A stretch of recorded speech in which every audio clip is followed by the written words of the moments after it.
Dude, What's up, man? have you seen The Magicians? No. Anyway, it's an awesome show about how people do real magic. I got a real spell. Man, spells aren't real. Come on. The spell. Watch.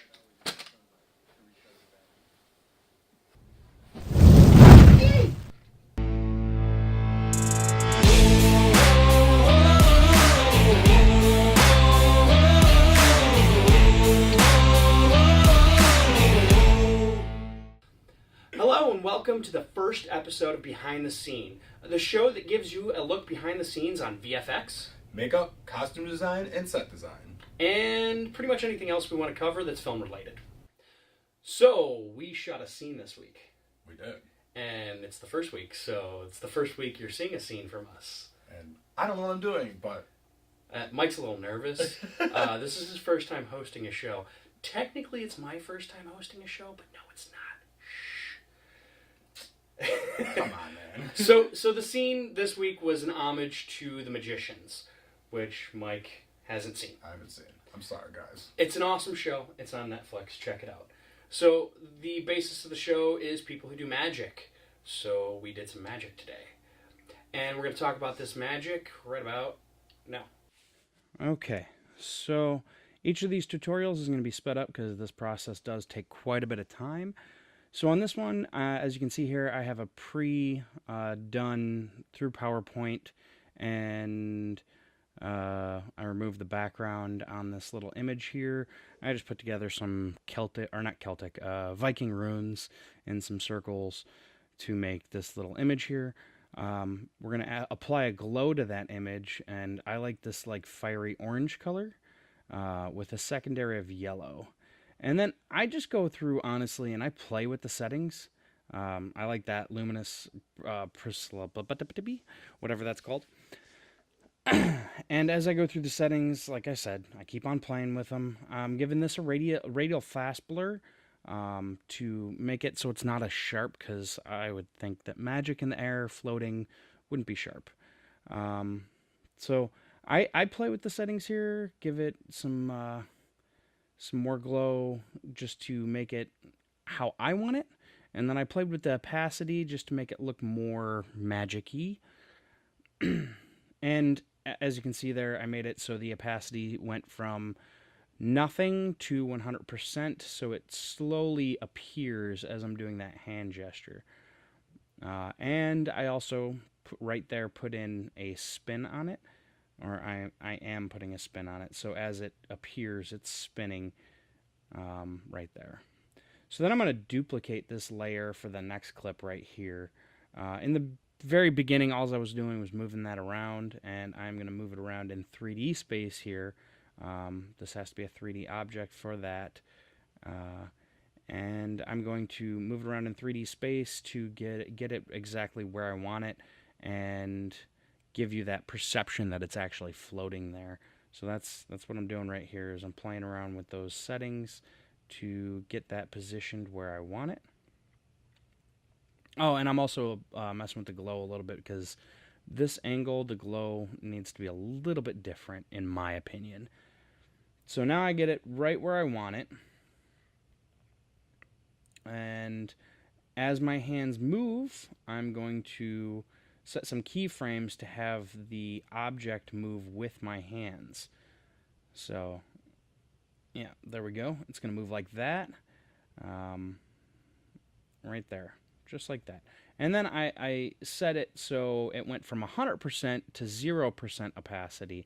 So as I'm casting that spell, the opacity dies out on that little magic circle, and then the actual spell takes place, which I'm dragging the footage in right here. I got this from, I will have it in the link below because I can't remember off the top of my head. Action Essentials, something along those lines. I can't remember exactly where I got it. And that little smoke puff there, I added that for just an added little effect. I'm going to credit the person who I got this smoke puff from. That is from LoneArcher Films, and I'm going to link the episode that I pulled that smoke puff off of him from. It's his little Spider-Man web slinger tutorial. I like the smoke puff. I thought that it went with this tutorial fairly well. And he does most of this work by himself. I just wanted to save myself some time. I could have done it by myself. But here is his web shooting tutorial that I got that off of. So here's the fire. Again, I'm going to put this in the comment section because I don't remember exactly where I got this from. And I'm going to position the fire to be right on my fingertips there. So as I'm casting, it's going to shoot out from my fingertips.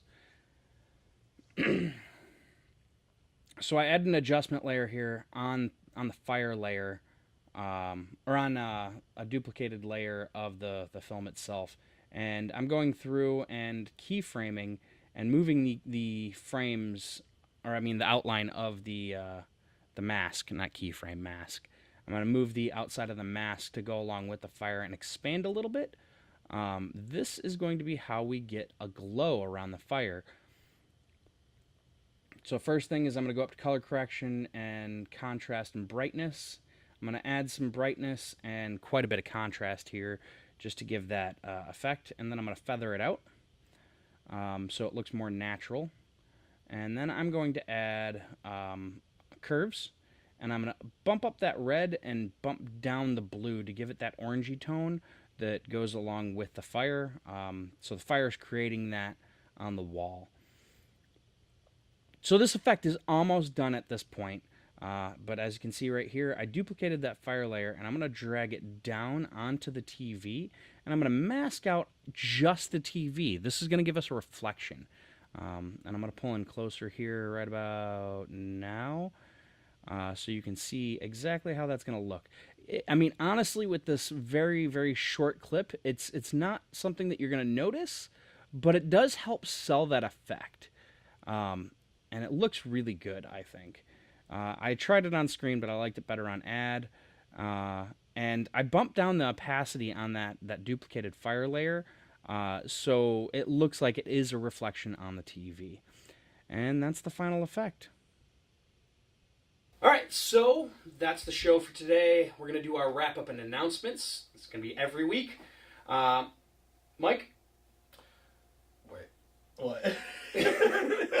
Tell them about your stuff. All right, so you're going to check out my website on the link right down below here.